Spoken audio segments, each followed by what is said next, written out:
Back out for another winter camp out. Back out into the Superior National Forest again at my secret lake. I'm with Sam. Me and Sam did this trip last year at this time, and temperatures were a lot colder. This year there are much more mild temperatures out this year. We have 34 degrees roughly right now, and last year at the trailhead we had -5, -10 degrees, so it was much colder. This weekend we're staying for 3 days, 2 nights, and on the second day we have 2 more campers coming out, and you'll see when they get here who they are. But it should be a good time. It's not going to be too chilly this weekend. Very mild camp out, so I'm having a great time.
All right, we are at camp.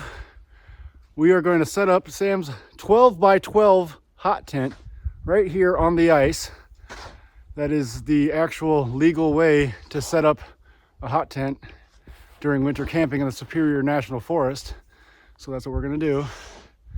And we've got about 6 to 8 inches of snow we got to dig out first for his 12 by 12, which means we pretty much have to dig out like a probably 15 by 15 foot space. So we got some work to do.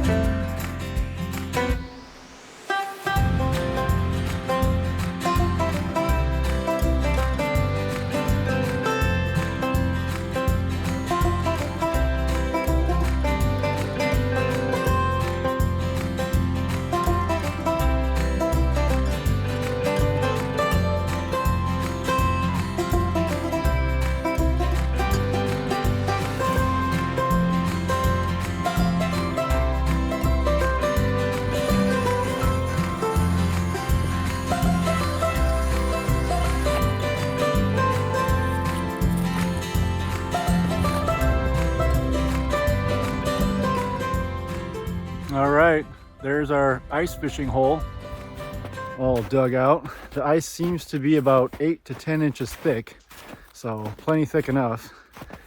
And it's nice to have a little hole there too, just for fresh water if we need it, since we're gonna be here for 3 days. We brought water, but it's always nice to have a water source right there.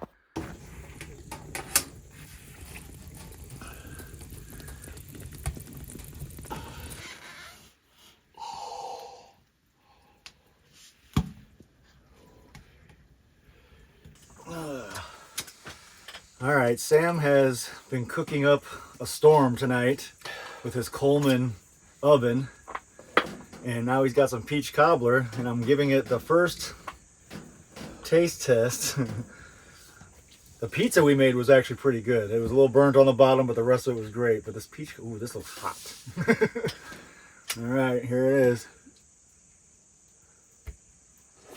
A little hot.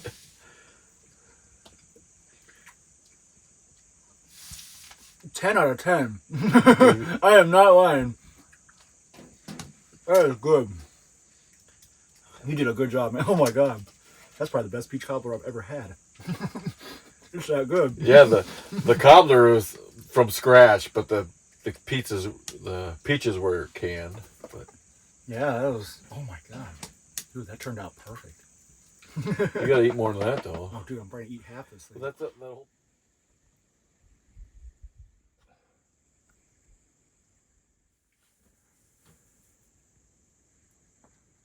All right, day one is coming to a close. We've spent the day shoveling, setting up camp, cooking. Now we've just been kind of relaxing, so we're going to kind of continue the night with the relaxing mode that we're in. And then I will check in tomorrow for day 2.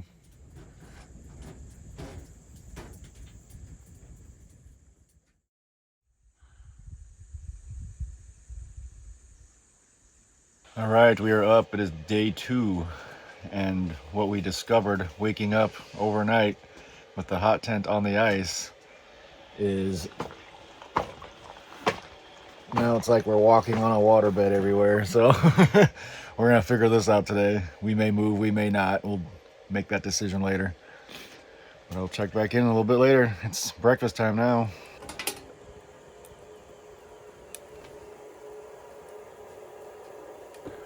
All right, we have made the executive decision to leave and move over to a new spot. We're taking on way too much water right here, and it's good for one night, but if we did it again tonight, we'd have so much more water. So we're just gonna move over into the little cove over here. It's about not far away, right there. We're gonna move the tent there, and if we take on water tonight like we did tonight, then it's fine because we're leaving Sunday morning. So got some work to do now. I have actually come to what I think is a conclusion to why we have so much water under our tent last night, was because out there I drilled a ice fishing hole as we were setting up the tent, and I think that was a bad idea. With all this snow on the lake, all that snow weighs so much, it's pushing down on the ice, and all that water underneath the ice has to go somewhere. So when all that snow is pushing down, water comes up out of any crack or any hole you can find. And I made that hole, I think, just a little bit too close to our tent, and we took on water. So lesson learned. Like I said to Sam, I'm pretty darn sure that was our reason for taking on water all night. I don't think it was because the hot tent melted the ice under us nearly as much as the water seeping in from the hole that I drilled. So, like I said, lesson learned.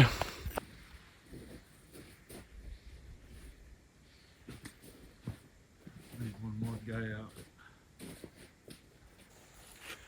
All right, after we moved the tent now, we got everything all set up in the tent. Now we gotta process wood. It's for you, Tim Buckley. But we're gonna take this tree right here that's already obviously fell on its own, and it's all dead, so this is gonna be the first harvest of the day.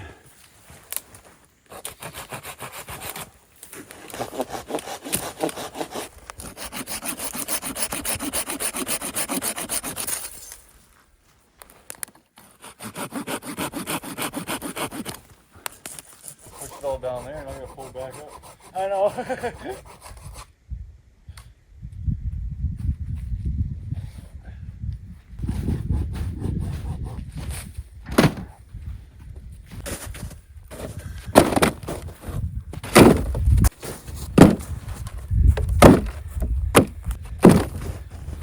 It's almost about as much as my pole can hold anyway.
We have our other two campers that have now shown up.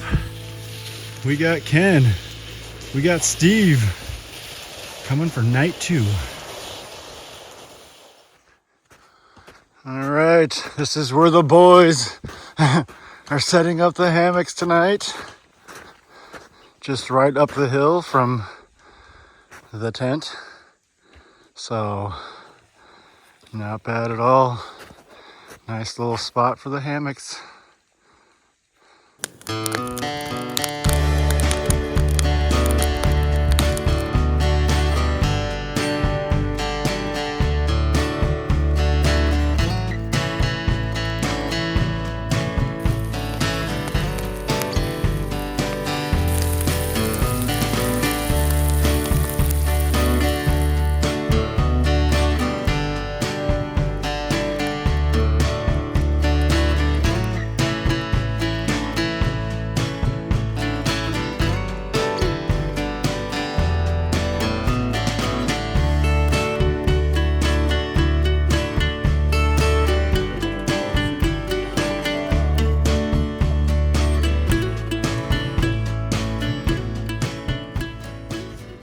All right, we are in the tent and Sam has made some meatloaf, which is 5 stars. I love it.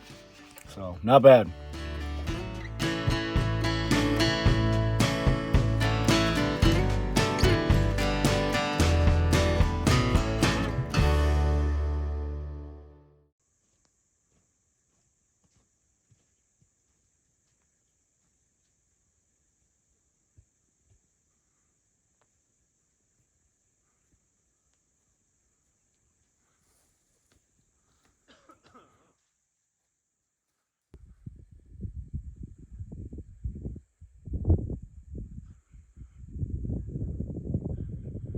Good morning from the Superior National Forest.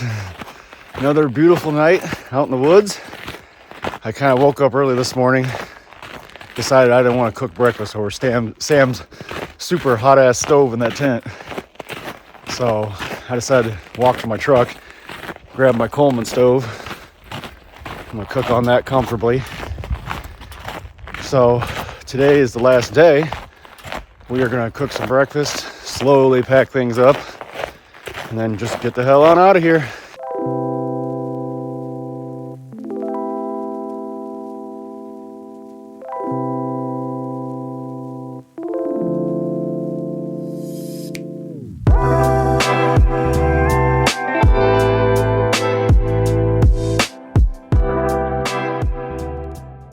All right, we got breakfast going. I got bacon and chorizo going. Ken's over there with some hash browns. Beautiful. And it is 63 degrees in here, 29 degrees outside.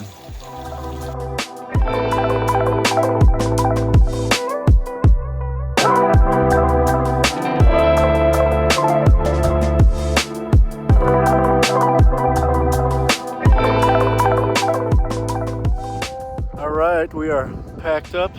Mostly, we're just kind of packing up the last few things with the hot tent, and then we're gonna get out of here. It's been a great trip. First time I've ever been out to my secret lake for 3 days, 2 nights. So it was a successful trip aside from the first night and the tent flooding out, but we learned a lesson, or I learned mostly a lesson on that one. So like I said, we're just gonna pack up the rest of everything and then we're gonna head on out of here. Great trip. Catch me on the next one.